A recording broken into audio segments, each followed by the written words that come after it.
GK paper है 2022 का प्रथम प्रश्न पत्र सामान्य ज्ञान 22 दिसंबर 2022 को पेपर हुआ। देखिए, राजस्थान राज्य मानवाधिकार आयोग का संगठन है एक अध्यक्ष प्लस 2 सदस्य। राजस्थान राज्य मानवाधिकार आयोग का संगठन है एक अध्यक्ष प्लस 2 सदस्य हैं। मानवाधिकार अधिनियम 1993 के संशोधन अधिनियम 2019 के अंतर्गत राजस्थान मानवाधिकार आयोग की संरचना एक अध्यक्ष और 2 अन्य सदस्य होते हैं। वर्तमान में राजस्थान मानवाधिकार आयोग के अध्यक्ष पूर्व न्यायाधीश श्री गोपाल कृष्ण व्यास हैं। निम्नलिखित में से कौन अंतर्राष्ट्रीय श्रम कॉन्फ्रेंस के अध्यक्ष रह चुके हैं? तो जगजीवन राम। जगजीवन राम अंतर्राष्ट्रीय श्रम कॉन्फ्रेंस के अध्यक्ष रह चुके हैं। भंडारकों का पूर्णतः दमन निम्नांकित में से किसने किया था? तो पृथ्वीराज चौहान तृतीय ने किया था। भंडारक एक विदेशी आक्रांता जाति थी जो सतलज नदी के आसपास के क्षेत्र में शासन की बागडोर संभालती है। अजमेर के प्रतापी चौहान शासक पृथ्वीराज तृतीय द्वारा सन 1186 में भंडारकों का पूर्णतः दमन करे यह क्षेत्र अपने अधिकार में ले लिया जाता है। गठपिठली कहाँ स्थित है? गठपिठली अजमेर में स्थित है। अजमेर का तारागढ़ दुर्ग ही गठपिठली का नाम से जाना जाता है। इसका निर्माण 7वीं शताब्दी में राजा अजयपाल द्वारा करवाया गया था। इसका नाम शाहजहां के सामंत विठलदास गौड़ के नाम पर गठपिठली पड़ा। सन 1832 में भारत के गवर्नर जनरल विलियम बेंटिंग ने इसे दूसरा जिब्राल्टर की संज्ञा दी। राजस्थान की संस्कृति में ओरण संबंधित है एक पर्यावरण संरक्षण की एक परंपरा है ओरण। ओरण राजस्थान में मरूग क्षेत्र में पर्यावरणीय परिस्थिति क्षेत्र से संबंधित है। ये संस्कृति के अरण्य से बना है जिसका अर्थ होता है लघुवन क्षेत्र। विश्व का सबसे बड़ा ओरण बाड़मेर के चौटन की ढोक पंचायत है जहाँ 1836 बीघा में ओरण फैला हुआ है। पर्यावरण संरक्षण की एक परंपरा है ओरण। कौन से कथन विद्यार्थियों व्यक्तिगत भिन्नता को पूरा करने के लिए सबसे उपयुक्त हैं? तो यह क्वेश्चन देखना होगा। सुरथोत्सव के लेखक कौन हैं? सोमेश्वर हैं। 1171 ईस्वी में मेवाड़ के रावले सावंत सिंह के दरबारी कवि पुरोहित सोमेश्वर द्वारा आबू के लूण व सही नेमिनाथ जैन मंदिर की कवि प्रशस्ति व सुरथोत्सव महाकाव्य की रचना की। भारत के उत्तर पश्चिमी भाग में शीतकालीन वर्षा किस कारण से प्राप्त होती है? तो पश्चिमी विक्षोभों से। पश्चिमी विक्षोभों से प्राप्त होती है। इसे गोल्डन ड्रॉप्स कहते हैं जो अभी हो रही है। निम्नांकित में से कौन सा कथन शिक्षा मनोविज्ञान के अर्थ को सबसे सही ढंग से प्रकट करता है? तो ये करता है यह केवल व्यक्तियों की सामाजिक प्रक्रिया से संबंधित है। व्यक्तियों की सामाजिक प्रक्रिया से संबंधित है। ये शिक्षा मनोविज्ञान के अर्थ को सबसे सही ढंग से प्रकट करता है। निम्नलिखित में से कौन सा भारत में असमुदायात्मक दबाव समूह नहीं है? तो सिंडिकेट है, युवा तुर्क है, विश्व हिंदू परिषद है, जबकि शिवसेना पार्टी ये असमुदायात्मक दबाव समूह नहीं है। सिंहभूमि किसके खनन के लिए प्रसिद्ध है? तो लौह अयस्क के लिए। सिंहभूमि लौह अयस्क के लिए प्रसिद्ध है। छोटा नागपुर पठार के झारखंड में स्थित है। सिंहभूम जिला भारत के खनिजों का अजायब घर है। इस जिले में लौह अयस्क, तांबा, यूरेनियम, अब्रक, गोल्ड के नाइन खनिज प्रचुर मात्रा में उपलब्ध हैं। वर्तमान में सिंहभूम जिले को 3 जिलों पूर्वी सिंहभूम, पश्चिमी सिंहभूम, सरायकेला, खरसावा में विभाजित कर दिया गया है। मेवाड़ प्रजामंडल की स्थापना कब हुई थी? तो 24 अप्रैल 1938 में हुई थी। मेवाड़ प्रजामंडल की स्थापना 24 अप्रैल 1938 को माणिक्य लाल वर्मा द्वारा उदयपुर में की गई थी। इस प्रजामंडल के प्रथम अध्यक्ष बलवंत सिंह मेहता को बनाया गया था। The accidental prime minister the making and unmaking of Manmohan Singh पुस्तक किसने लिखी है? संजय बारू ने। संजय बारू ने ऐसी पुस्तक लिखी है। निम्नलिखित में से कौन संविधान की प्रारूप समिति के सदस्य रहे हैं? तो एन गोपाल स्वामी और अल्लादी कृष्णा स्वामी अय्यर। एन गोपाल स्वामी और अल्लादी कृष्णा स्वामी अय्यर संविधान की प्रारूप समिति के अध्यक्ष सदस्य थे।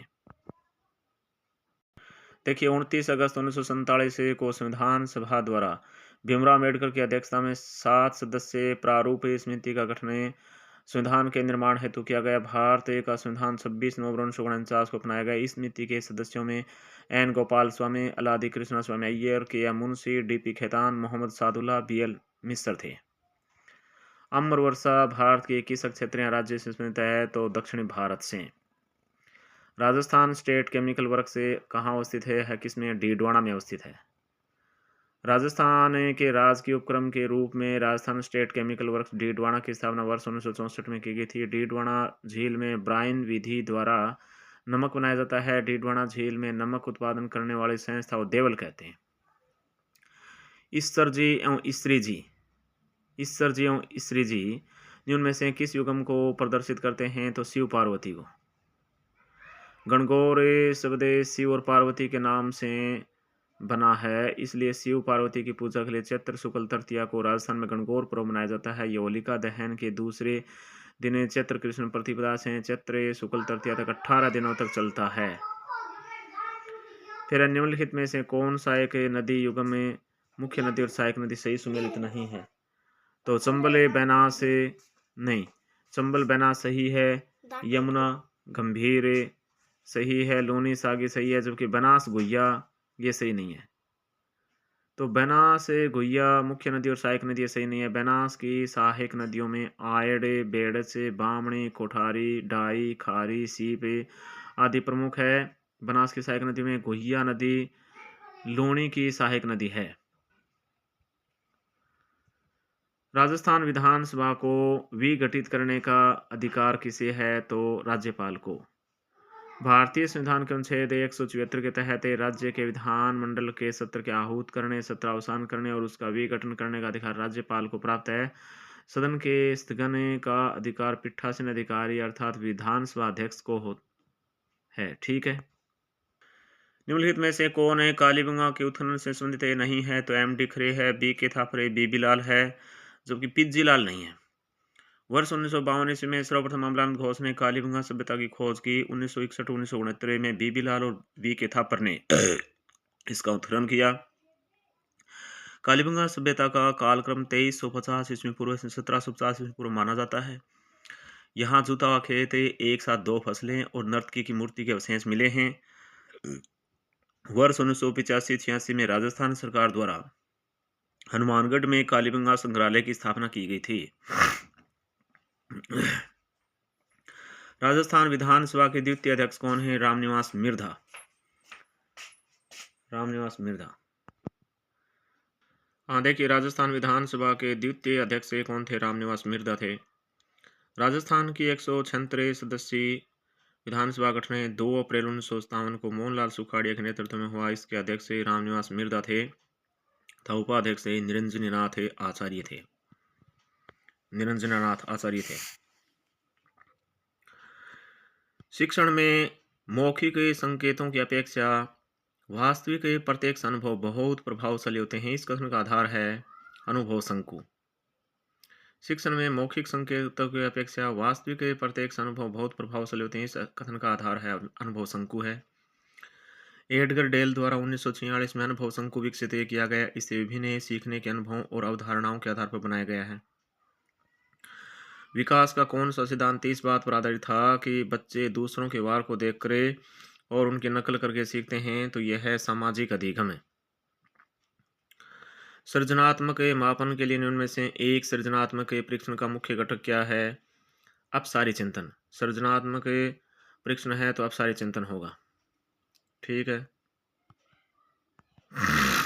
किस वर्ष से भारतीय कम्युनिस्ट पार्टी का 2 दलों सीपीआई और सीपीआई-एम में विभाजन हुआ? तो 1964 में हुआ। 1964 में हुआ। धिंगा गणगौर कहाँ मनाई जाती है? जोधपुर में। सामान्यतः धिंगा गणगौर का त्योहार गणगौर की पूजा के बाद चैत्र शुक्ल तृतीया से वैशाख कृष्ण तृतीया की महिलाओं के द्वारा मनाई जाती है। ये जोधपुर में मुख्य रूप से मनाया जाता है। निम्नलिखित में से कौन राजस्थान के राज्यपाल नहीं रहे? तो field marshal Sam Manekshaw Rajasthan के राज्यपाल नहीं रहे। Air chief marshal OP Mehra रहे। सरदार जोगिंदर सिंह रहे। सरदार हुकुम सिंह रहे। नौचों की बांध कहाँ स्थित है? नौचों की बांध राजसमंद में स्थित है। राजसमंद झील का निर्माण 1662 ईस्वी में गोमती नदी के पानी को रोककर महाराजा राजसिंह द्वारा शुरू करवाया गया था। यह 1636 ईस्वी में पूर्णतः बनकर तैयार हुई। इस झील की पाल के किनारे रणछोड़ भट्ट द्वारा निर्मित 25 शिलालेखों पर मेवाड़ के इतिहास के रूप में राज प्रशस्ति निर्मित की गई है। ग्रासिया जनजाति के गांव के मुखिया को किस नाम से जाना जाता है? तो सहलोत। ग्रासिया जनजाति के गांव के मुखिया को सहलोत के नाम से जाना जाता है। राजस्थान में ग्रासिया मीणा भील के बाद तीसरी सबसे बड़ी जनजाति है। यह मुख्य रूप से सिरोही, बाली, पाली में रहती है। इनके प्रमुख देवता घोड़ा बावसी हैं। इनकी अनाज संग्रहण की कोठियाँ, सोहरी, हुर्रे, मरते व्यक्ति का स्मारक है। गाँव के मुखिया को सहलोते, हेदरू, ग्रासिया की विकास से संस्था, फालिया, ग्रासिया के गांव कहलाते हैं। ग्रासिया के प्रमुख नृत्य में वालरे, गरबा, कूद और गैर, लूर, मोरिया आदि हैं। बांडुंग सम्मेलन किस वर्ष से हुआ था? 1955 में हुआ था बांडुंग सम्मेलन। वर्ष 1955 में विश्व में तटस्थ और स्वतंत्रता की स्थापना के लिए गुट निरपेक्षता के लिए पहला कदम बांडुंग सम्मेलन के माध्यम से उठाया गया। इसमें Jawaharlal Nehru, Abdul Nasser Sukarno, Marshal Tito ने प्रमुख भूमिका निभाई। वर्ष 1961 में बेलग्रेड सम्मेलन में गुट निरपेक्ष आंदोलन ने NAM का पहला शिखर सम्मेलन आयोजन किया गया।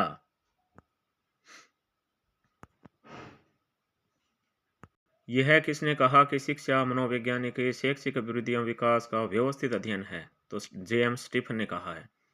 JA स्टीफन ने कहा। निम्न में से कौन सा कथन समाज विरोधी बालकों के बारे में सही नहीं है? तो समाज विरोधी बालक के लक्ष्य यथार्थवादी होते हैं, यह बात सही नहीं है। महाद्वीपीय निबंगन तट की औसत ऊंचाई होती है 150 180 मीटर। समुद्र के जल में डूबे महाद्वीपीय किनारों या तटों को महाद्वीपीय मागन तट कहते हैं। महासागरों के नितल का यह भाग समुद्र तल से सामान्यतः 120 मीटर से 180 मीटर तक की गहराई तक विस्तृत होता है। तो 150 में 180 हो गया। इसका ढाल बहुत कम, लगभग 0.2 डिग्री से 1 डिग्री तक होता है। यह मानव के लिए सर्वाधिक महत्वपूर्ण भाग होता है। बुद्धि का बहुकारक सिद्धांत की सीमा से संबंधित है आइटम के विभिन्न स्तर। बुद्धि का बहुकारक सिद्धांत की सीमा से संबंधित है आइटम के विभिन्न स्तर। ठीक है। जनसंख्या घनत्व मापने की विधियों में से कायिक घनत्व मापने के लिए निम्न में से किसे चुना जाता है? तो कुल कृषि योग्य भूमि को। कायिक घनत्व बराबर है कुल कृषि जनसंख्या बटे न्यूल कृषि क्षेत्र। रूठी रानी के नाम से कौन प्रसिद्ध है? उम्मादे। जैसलमेर के शासक लूणकर्ण भाटी की राजकुमारी उम्मादे का विवाह है मारवाड़ के शासक मालदेव के साथ किया गया। दोनों के मध्य विवाह होने के कारण उम्मादे ने अजमेर के तारागढ़ दुर्ग में समय व्यतीत किया। निम्नलिखित में से कौन सा सही सम्मिलित नहीं? अनुच्छेद 39A समान न्याय और मुफ्त कानूनी सहायता सही है। अनुच्छेद 40A ग्राम पंचायतों का गठन सही है। अनुच्छेद 44 समान नागरिक संहिता सही है। अनुच्छेद 48A कार्यपालिका से न्यायपालिका का पृथक्करण, ये सही नहीं है। अनुच्छेद 48A राज्य कृषि एवं पशुपालन को वैज्ञानिक तरीके से बढ़ावा देगी, सही है। अनुच्छेद 50A राज्य कार्यपालिका और न्यायपालिका का पृथक्करण करेगा, ये भी सही है। भारत के राष्ट्रपति अपना त्याग पत्र किसे संबोधित करते हुए देते हैं? तो भारत के उपराष्ट्रपति को। भारतीय संविधान के अनुच्छेद 56(1)(a) के अनुसार भारत का राष्ट्रपति अपना इस्तीफा उपराष्ट्रपति को संबोधित करके देता है। उपराष्ट्रपति इसकी सूचना सर्वप्रथम लोकसभा के अध्यक्ष को देता है। भारत में सूक्ष्म, लघु एवं मध्यम उपक्रम का वर्ष 2019-20 में चालू कीमतों पर सकल जोड़े गए मूल्य में कितना योगदान था? 30.5% का। ज्वारीय वन पाए जाते हैं कहाँ? डेल्टा क्षेत्र में पाए जाते हैं ज्वारीय वन। भारत में मैंग्रोव ज्वारीय वन उष्णकटिबंधीय और उपोष्णकटिबंधीय अंतरे ज्वारीय क्षेत्रों व डेल्टा क्षेत्रों में पाया जाता है। ज्वारीय वन एक महत्वपूर्ण कार्बन लिंक है। IFSR 2021 के अनुसार भारत में मैंग्रोव वन 17 वर्ग किलोमीटर बढ़कर 4992 वर्ग किलोमीटर हो गए। निम्नलिखित नदियों में से कौन सी नदी आंतरिक प्रवाह क्षेत्र के अंतर्गत नहीं है? तो देखिए, कांतली है, घग्गर है, कांकणी है, जो कि खारी नहीं है। राजस्थान में कुछ छोटी नदियां पाई जाती है जो समुद्र में गिरने के बजाय मैदानी क्षेत्रों में ही विलुप्त हो जाती है। इन्हें आंतरिक प्रवाह क्षेत्र तंत्र कहते हैं। इन नदियों में कांतली, काकने, घग्गर, रूपनगढ़, मेंथा, साबी आदि प्रमुख हैं। निम्नलिखित में से किस ब्रिटिश भारत अधिनियम द्वारा केंद्र में द्वैत शासन स्थापित किया गया? तो भारत शासन अधिनियम 1935। भारत शासन अधिनियम 1935 में केंद्र में द्वैत शासन स्थापित किया गया। भारत सरकार अधिनियम 1935 द्वारा केंद्र में द्वैत शासन संघीय न्यायालय की स्थापना की गई। इसमें प्रांतों में जारी द्वैत शासन को समाप्त करके केंद्र में शुरू किया गया। इस अधिनियम के द्वारा ही रिजर्व बैंक की स्थापना की गई थी। डामोर भील जनजाति के लोग अधिकांश राजस्थान में किस जिले में निवास करते हैं? तो डूंगरपुर में। डामोर जनजाति डामोर जनजाति भील जनजाति की उपशाखा है जो मुख्यतः डूंगरपुर, बांसवाड़ा, उदयपुर में विस्तृत है। डामोर जाति मुख्य रूप से डूंगरपुर की सिमुलवाड़ा पंचायत समिति में रहती है। डामोर जनजाति पंचायत का मुखिया मुखी कहलाता है। राजस्थान के निम्नलिखित मुख्यमंत्रियों पदभार ग्रहण करने का क्रम सही विकल्प है चुनिए। तो बरकतुल्ला खान है, फिर हरिदेव जोशी, फिर भैरव सिंह शेखावत, फिर जगन्नाथ पहाड़िया। बरकतुल्ला खान, हरिदेव जोशी, भैरव सिंह शेखावत, जगन्नाथ पहाड़िया। फिर है करंट जीके क्वेश्चन आ गए। Amagarh leopard safari, Amagarh leopard reserve कहाँ स्थित है? जयपुर में स्थित है। देखिए मिलान कीजिए, मनोविश्लेषण सिद्धांत सिगमंड फ्राइड का है। मनोविश्लेषण सिद्धांत सिगमंड फ्राइड का है। मनोवैज्ञानिक गुण सिद्धांत जुंग का है। मांग सिद्धांत हेनरी मूरे का है, एच मूरे का। पदानुक्रम उपागम विलियम जेम्स का है। इनमें से कौन सा जनसंख्या परिवर्तन का घटक नहीं कहलाता है? तो साक्षरता नहीं कहलाता है। जनसंख्या परिवर्तन का घटक मर्त्यता है, प्रजननता है, प्रवास है। जनसंख्या परिवर्तन के 3 प्रमुख घटक होते हैं। इसमें जन्म, मृत्यु और प्रवासन होते हैं जो जनसंख्या अध्ययन में प्रमुख भूमिका निभाते हैं। भारत में वर्ष 2020-21 में उर्वरकों का कुल उपभोग कितना था? ये देखना होगा। करंट जीके का क्वेश्चन है। तो निम्नलिखित में से कौन सा अनुच्छेद उपाधियों की समाप्ति बताता है? तो अनुच्छेद 18। भारतीय संविधान के भाग 3 में अनुच्छेद 17 के अंतर्गत अस्पृश्यता का अंत किया गया है। वहीं अनुच्छेद 18 के अंतर्गत उपाधियों का अंत किया गया है, जिसमें सेना व शिक्षा में प्राप्त उपाधियों को शामिल नहीं किया गया है। विदेशी राज्य या संस्था से उपाधि प्राप्त करने के लिए राष्ट्रपति की अनुमति आवश्यक होती है। निम्न में से कौन सा सामान्य अभिक्षमता परीक्षण है? तो गणितीय अभिक्षमता परीक्षण। गणितीय अभिक्षमता परीक्षण सामान्य अभिक्षमता परीक्षण है। निम्नलिखित में से किसे वागड़े टूरिस्ट सर्किट में शामिल किया गया है? वागड़े टूरिस्ट सर्किट में शामिल किया गया है घोटिया अम्बा को। घोटिया अम्बा को डूंगरपुर, बांसवाड़ा। निम्नांकित में से कौन सी एक आंतरिक प्रेरक शक्ति नहीं है? तो आवश्यकता है भी। आंतरिक प्रेरक शक्ति नहीं है। पुनर्बलन, लक्ष्य, अभिवृत्ति ये आंतरिक प्रेरक शक्ति है, जबकि आवश्यकता नहीं है। आंतरिक प्रेरणा वह प्रेरणा है जो व्यक्तिगत आनंद, रुचि से अनुप्रमाणित होती है। उपलब्धि की आवश्यकता, आकांक्षा और चिंतन का स्तर आंतरिक प्रेरणा का उदाहरण है। निम्नलिखित में से कौन सी नस्ल भेड़ की है? तो पुग्गल नस्ल भेड़ की है। राजस्थान में सर्वाधिक भेड़ बाड़मेर और जैसलमेर में पाई जाती है। भेड़ की प्रमुख नस्लों में नाली, मगरा, पुग्गले, चोकला, जैसलमेरी, मारवाड़ी, मालपुरी, खेरी, बागड़ी, मारवाड़ी, नाल आदि हैं। निम्नलिखित में से कौन एक से अधिक बार राजस्थान का मुख्यमंत्री नहीं रहा? तो हरिदेव जोशी रहे, शिवचरण माथुर रहे, भैरव सिंह शेखावत रहे, जबकि हीरालाल देवपुरा नहीं रहे। हीरालाल देवपुरा नहीं रहे। हीरालाल देवपुरा का जन्म 1925 को हुआ था। वे राजस्थान में सबसे कम अवधि यानी 16 दिन के लिए मुख्यमंत्री बने थे। वे राजस्थान में राज्य वित्त आयोग के अध्यक्ष पद पर भी रहे थे। ठीक है। वर्तमान में गुट निरपेक्ष आंदोलन में कितने सदस्य हैं? तो 120 सदस्य देश हैं वर्तमान में। द्वितीय विश्व युद्ध की समाप्ति के बाद शीत युद्ध के दौर में विश्व के तटीय विकासशील राष्ट्रों ने स्वयं को तटस्थ रखने के लिए 1961 में सर्बिया के बेलग्रेड में गुट निरपेक्ष आंदोलन ने एनईएम की स्थापना की। वर्ष 2023 तक इसमें 120 देशों ने सदस्यता ग्रहण की है। इस संस्था की पृष्ठभूमि 1955 के बाडुंग सम्मेलन में तैयार की गई थी। ठीक है।